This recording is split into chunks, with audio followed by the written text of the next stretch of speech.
Shop. It's the D-Hop talking shop. Yo. Yeah. We talking with D-Hop. Yeah. Tell me which team you got. Yeah. On the D-Hop talking shop. Yeah, it's your boy D-Hop. D-Hop talking shop. Oh, yeah, man. Yeah. We talking with D-Hop. Yeah. Yeah. Tell me which team you got. Yes, sir. Yeah. On the D-Hop talking shop. Welcome to the D-Hop Talking Shop.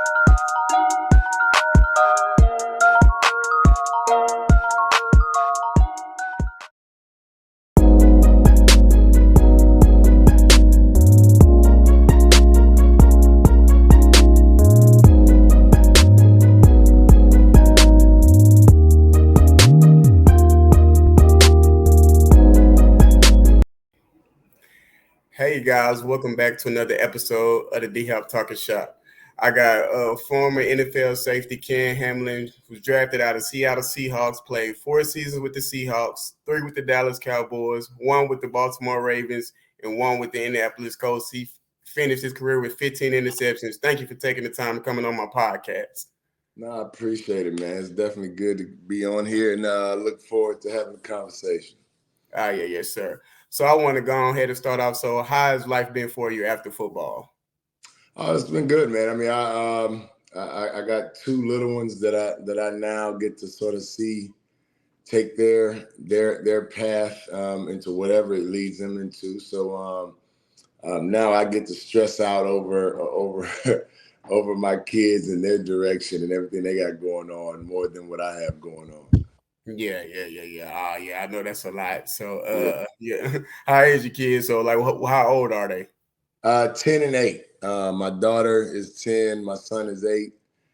She is the more creative, artistic type, doing plays and acting and all that type of stuff. My son, he's into baseball. He's a baseball player. Okay. Are you into baseball? You watch a little baseball? I do. I mean, of course, I'm here in Houston, so we have a team with the Astros that is pretty successful, and they're always in the mix. And with my son being involved, he likes to definitely go to the games and enjoys learning about all the different players. So it's caused me to be even more involved in baseball. Okay, yeah, I understand that. So I want to talk about more you as growing up as a kid. So growing up as a kid, like, did you have a favorite football player? Who did you like growing up? Favorite football player, well, Ronnie Lott was one of my favorite players. Of course, Jerry Rice, which has a weird twist because he was one of my favorite players growing up, and I actually got a chance to play with him while I was in the NFL. So that had a whole full circle moment as well. But Ronnie Lott, the way he played the game, and just the intensity that they played during that time as well, he became one of my favorites real quick. Oh, okay. Oh, yeah. That's nice. I bet that's a good feeling. Somebody you grew up watching, all of a sudden playing with them, so you get to see. I know those practices was intense. You and Jerry Rice, you get to hit him a few times. You know what? It was like sort of like that shock moment of when we first realized that he was about to sign with the Seahawks, and then to hear about all the work ethic that he puts in. And to actually see it, it was more of trying to take bits and pieces of his mannerisms and try to implement it into my game, and just use that, because he had longevity in the game. He definitely played it at a high level, and the consistency that he had was great as well. So it was more on that level than trying to hit him. It was more trying to steal as much as I could from him.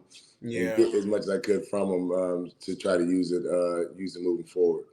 Oh, okay. Yeah. So that's nice. Yeah. So I remember back in the day, they used to call you the Hammer. Yeah, man. That was that was during the time. Yeah. You can't do that as much nowadays, but the game was done in a way to where you could be an enforcer. You can be a guy that sort of we always had that whole statement of that no-fly zone, and playing as a defensive back, you want to have that sort of fear factor. and it was definitely fun. I mean, it was good to have a group of guys that had the same mindset, that we were making sure that guys knew what was going on the back end, and you didn't want to be there. Oh, yeah. I understand it. Yeah, because it's like they say today football is like flag football now. You can't really touch nobody. Oh, it's definitely watered down. Yeah. It's definitely watered down from what it was. Oh, yeah, I understand that. So, who was your favorite football team growing up? You know what? I really didn't have, being from Memphis. We didn't have a team, so it was Yeah. more about players. And so I roll with players on being my favorites than it was just a team, because we didn't have. I mean, a lot of the people in Memphis are like Cowboy fans, but I just never stuck to one team. I looked at players most of the time. Oh, okay, yeah. Ain't nothing wrong with that. A lot of I've noticed a lot of people say I got a lot of friends. They always been football fans. They always like more of a players person than Yeah. team itself. Oh, Oh yeah. yeah.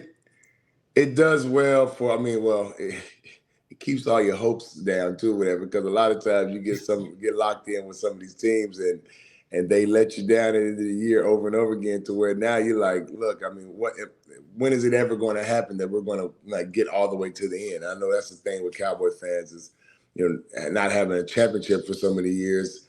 I've seen quite a few fans who have gone through that roller coaster of great regular season, and they get let down in the postseason. So Mhm. it helped me out a little bit without me without me even knowing. Well, so I'm gonna tell you, I'm an Eagles fan, so I'm Uh, actually happy to see it. It's like, yeah. so No, you know how you they know what? rivalry is. The Eagles. I mean, that's one thing I would say is we've had, and you can pick any of the teams in that division, NFC East. When I was with Cowboys playing against Philly, it was a dogfight. Playing against New York with the Giants, it was a dogfight. Playing against Washington, didn't matter if Washington had one win or six wins on their record. It was a dogfight. So it always, everybody raised their game up for those, for those type of games, those divisional games, and it meant so much more. And you felt it, you saw it on the field. I mean, we were, we we could have been friends, whatever, before that whistle was blown, but once the game started, it was all out, just warfare.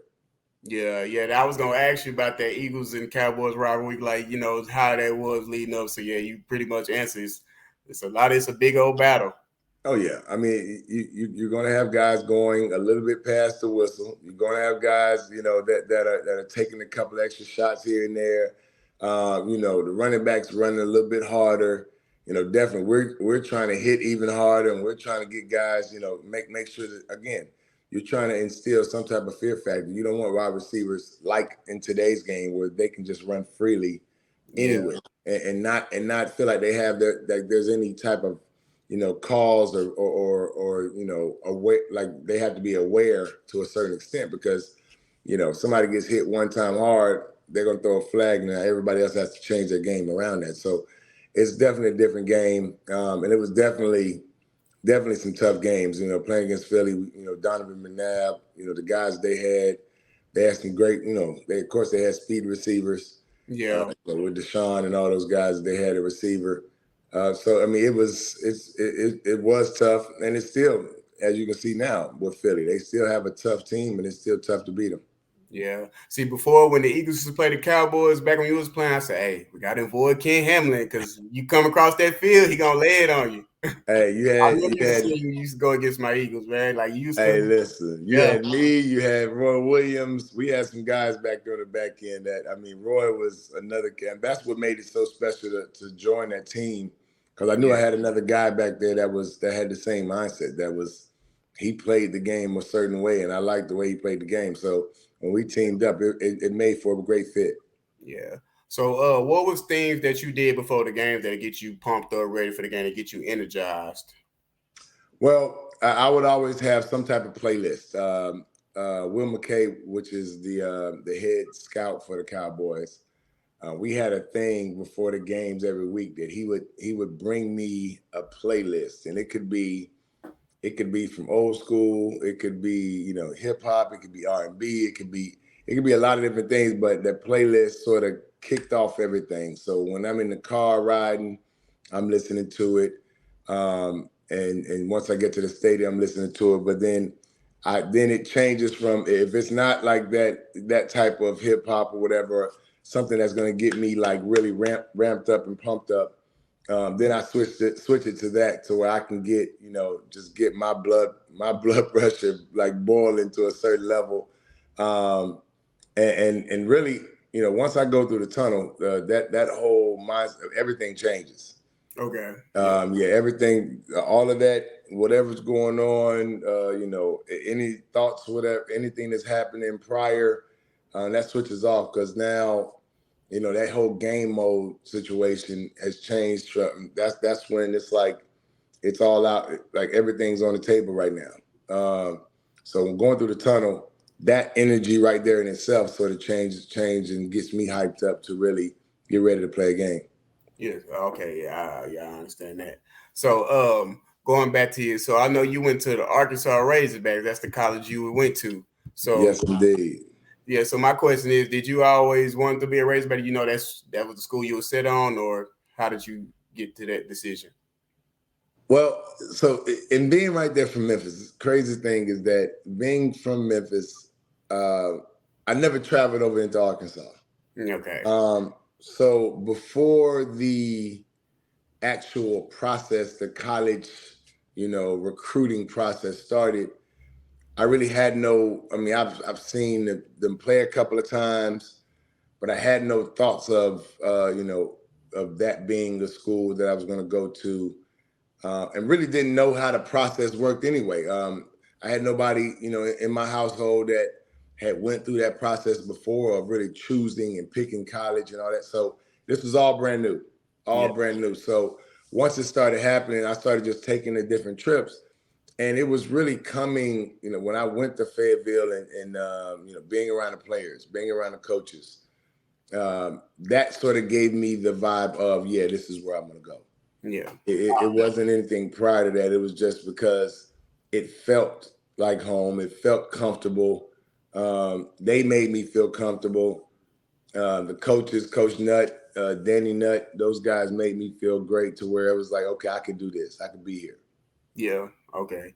How was that? Another rivalry I want to ask you, since we talking about the race, but how that LSU or Arkansas rivalry? I know that was big. Would you say it was as big as those other rivalry games you were saying? Yeah. Big. I think that it was probably bigger. College football just has a different level of intensity. It takes it up. Yeah. And because now your fans are people that you go to school with, that are right there with you every day, that are that are committed to this whole school process. Yeah. So we had some great games, to where it went down to the wire. They have one, the miracle, and down in Little Rock. Yeah.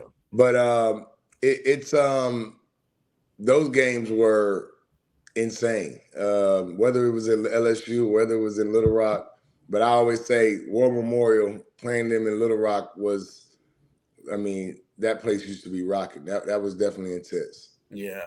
Okay. Yeah, I understand it. Yeah, I know the crowd was electrifying. Don't matter if you was in Louisiana or Arkansas. Crowd was always crazy. We have a great fan base that makes sure you can hear them. And of course, LSU's fan base is the same. They're going to bring it every single time. So it made for some great. Then we played every year the day after Thanksgiving. So it was a setup for something special every year. Yeah. Okay. Yeah, I understand that. So draft night. So how was that feeling leading up to the draft, and then when you first got that call from the Seattle Seahawks that you was getting drafted, going to be a Seahawk? How was that feeling? Again, this is a first for anybody like that I've been around, or anybody in my family. So this is all new for me. I'm at a hotel here in Houston with family and friends, and it really is just a waiting process. So that's some of the toughest part about it, because you can get all the pre-draft type of things where you think you're going to go here, but you never know. Yeah. So I watched the draft. I'm watching the draft. It's in the first round, and I can remember at a certain point, I put my phone on vibrate and I just put it on my chest and I laid down and went to sleep. Yeah. And so, like, when I sort of felt the vibration of the phone, that's when the draft was happening. Like, that's when it was happening to where Seattle was calling me, and I mean, they said Washington, and I'm sitting there like, Washington, like, okay, Washington again from Memphis, straight Yeah. fake ball to Arkansas, whatever. So I'm like, I've never been up to Seattle. I've never been anywhere close to that way. So I had to really like gauge like, where am I actually going? Yeah. And the excitement didn't hit me right there, but I just knew that was another goal that I had set that I reached. And the one thing with me, which is a good and a bad thing, I believe, is that I set high goals. I set goals quite like often, but a lot of times when I reach that goal, I don't take enough time to really celebrate that goal because I'm setting another goal. Yeah. And it's all about, all right, you got it, great job, but now what's the next thing? And I think that was the thing with getting drafted was, I took that time, whatever, of course my family was happy. But, within a week or two, boom, I'm at camp and now it's not, okay, you just got drafted, now you're in the NFL, but it's time to start. Like, it's time to, it's time to actually make the team. It's time to start. It's time to make some plays. Like, so now the goals are even higher and there's no need to be sitting back and still celebrating what just happened because I need to move forward and look forward to what's next. Okay. So another question I always wanted to ask: you first get drafted, like when you was in practice with these players, you already seen them. Did you ever like get starstruck or anything like that? I'd be wondering, do rookies get starstruck when they first start, playing? It can happen. I think I wouldn't say that I was starstruck, but I had a certain type of respect for certain players. Yeah. But you think about it, I mean, I'd say like one of my first games, when you play in a division with like Marshall Faulk, Yeah. and you were just in college and probably playing them on the game or Yeah. doing it, and then you're actually on the field and playing against them. So that type of thing can happen to where you're like, yeah, I'm really here. Like, this is really happening. Yeah. I played my rookie year. I'm playing with John Randall, who's a Hall of Fame defensive lineman. And as crazy as you would hear him to be, like, yeah, he was that crazy. He was that wild man. But you respect it. And you have a certain type of respect for that guy. I just felt like, at some point you got to be like, you know what, I'm here for a reason. And it's because my game and my intensity, my level of professionalism is at this level as well. So my whole focus was, I don't want to just be on the team. I need to be out there with them. Yeah. Like, so it was time to really now make another statement while I'm out there playing and I'll be practicing so that I can be out there with them. Okay. So when you are you in the video games did you play back then type deal? Played a little bit. I was never heavy in it. I played every now and then, but I wasn't that big into video games. Okay, I was gonna ask her, did you always used to play with yourself on the game? That's what I was gonna ask you. I have done that, and I have made sure that I was on the squad, even if it wasn't that squad that I was on. I made sure that I was on the squad a few times. So I have done. I mean, that's the fun part of now. You don't even have to create a player. You are on the game. And so that's the difference in like, once you make, you're like, okay, now it's not about, let me go into this setting so I can figure out how I want to make myself look. I'm already on there. Let's go. Yeah. Okay. So next question I have. So when did you know you was designed for the NFL? Like, you knew you was probably going to eventually go pro one day? That's a tough question. Because even when I was being successful in college, I didn't know what that transition and what that actually meant. I didn't know, okay, this is what equates that. Now, I got a chance for a year to sit behind Kenoy Kennedy, who made it to the NFL a couple years prior to me. But I knew that I was doing the right thing to be in the conversation. But again, the draft, you just never know what might play out or how. And I left as a junior. So my junior year, I decided to forego my senior year and go into the NFL. And when I got my pre-draft grade, they said that I was going to be drafted I'd probably get drafted in the 4th round. Yeah. I didn't believe it. I didn't think that there was that many people. Now, this is, I guess, the cocky side or confident side of me, but I didn't think that there was that many people in the draft that, especially at my position, that was better than me. Yeah. But this is what the grade that they gave me. So then that made me work even harder because I'm like, okay, now there's some more people I got to prove wrong. But once we started getting through that process, I started taking some trips to some of the teams pre-draft.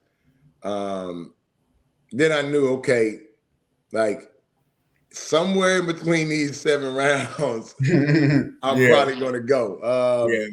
And I got a couple of indications that it could be 1st round, maybe 2nd round, but with the draft, one draft pick can switch up everything depending on what's needed for that team and this, that, and the other. So it was a blessing. Seattle, their 1st round pick, they took Marcus Trufant as a corner, and they were really trying to rebuild their defense. So they came right back and took me in the 2nd round. So it worked out great.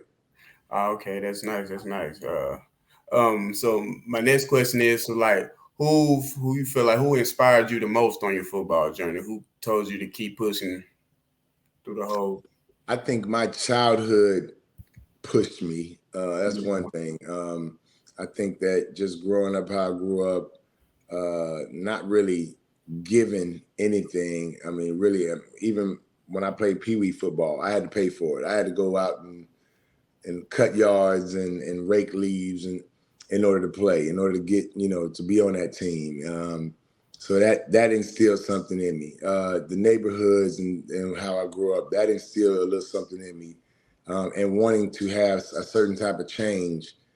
My high school football coach, he made it, to where I had to continuously work and gave me sort of that mindset of never being satisfied.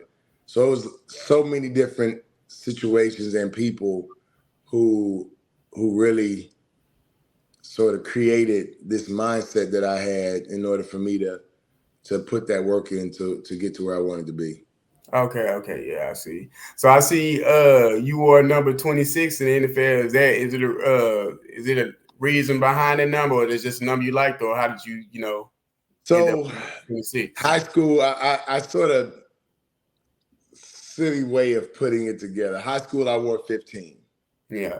So college, I wore number 6. I took 1 and a 5, did it to 6. Yeah.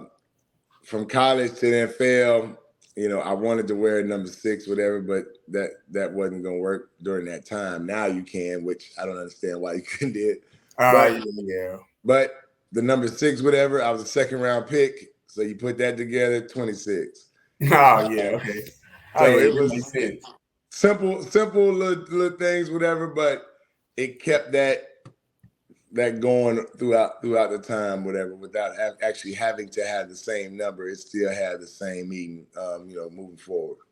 Okay. I understand that, yeah. And my last question is, before I close this podcast, give me your top 5 safeties in the league right now, NFL right now. Top five. Okay. Minka Fitzpatrick is one, out of Pittsburgh. Yeah. All around type of player, and again, these are, now you have to be a little bit more skilled at that position, because if you're going to be on the field for 3 downs, you have to be able to cover as well. Yeah. And I think all of these guys, well, he definitely can do that. Derwin James, a guy that still has that big hit mentality, but plays the game at a high level. Antoine Winfield. Yeah, good one. I like that one. I got to play with his against his dad and with his against his dad when he was in the league. So to see him doing this thing is nice out there in Tampa Bay. Jesse Bates, another guy with the Falcons, who is another guy that's an all-around player. But again, at that position nowadays, because these offenses now are 3 and 4 wide, majority of the time, you have to be able to make some plays in space, and I think he does a good job of that. Tyler Noah, Hufanga. Oh yeah. Guy from San Fran who doesn't get a lot of credit because, of course, they have they have 2 dynamic linebackers. One of them from the Razorbacks, Greenlaw, but he does a great job. He's a big play guy. The ball, he's a ball hawk. He finds the ball. He makes plays in space. Then you got other guys that are down the line that could be in that, but I would say that those are the premier safeties in the NFL right now that are making their name known. They are getting the big checks, and they are getting the respect as well at that position. Oh yeah, definitely. But going back off another I know I said I was going to close it, but no. How did you feel about the Super Bowl game? Oh man, well. Everybody, so I kept getting asked, like, who do you have? Who do you have? One thing I always say, San Fran can win, but you gotta blow out Kansas City. You can't allow for Patrick Mahomes to stick around, and he does what he does. He is doing what we saw Tom Brady doing, the last 15 years prior to that, which is if it's a close game, 1-possession game, the guy's going to come down and make a play. And that's what he did. That's what their team did. San Fran, their game plan was not executed and wasn't a great game plan in general when you have the best or one of the best running backs in the game, and then almost the entire third quarter, you keep motioning him out to a wide receiver. It just didn't make sense. And you were successful with him running the ball early in the game. So there was a lot of questionable things going on in that game, but at the same time, once it gets towards the end, you never stretched out your lead, being the 49ers, and you allowed for Patrick Mahomes not to have to, really press too much, and he made the plays that he normally makes. Yeah, and Patrick Mahomes, man, he's a different breed, man. Yes, indeed. Yeah, but thank you for coming on my podcast. It really means a lot. No, man. I appreciate you having me on, man. Definitely. All right, yes, sir. So if you guys like today's video with Ken Hamlin, make sure you guys subscribe to the D-Hop Talking Shop. Thank you so much. Make sure you subscribe. Let's go. Yes, sir.